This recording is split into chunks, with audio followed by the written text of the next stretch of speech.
কথা সব সময় মাথায় রাখতে হবে। আর কথাটা হচ্ছে কি, কর্মফল প্রচুর ভয়ানক জিনিস। এই কর্মফল তুমি আজ যা করবে কাল সেটা রিটার্ন পাবেই।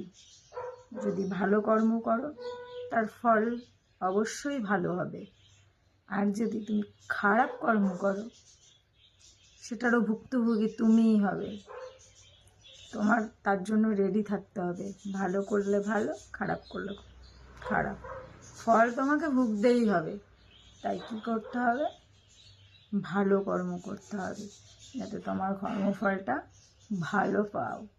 আর খারাপ কর্ম করলে তো তার বুঝতেই পারছো ফল তোমার খারাপ হবে। তাই সবসময় মাথায় এটাই চিন্তা রাখতে হবে, আমি ভালো কর্ম করব, কোনো খারাপ কর্ম না। তাই তো?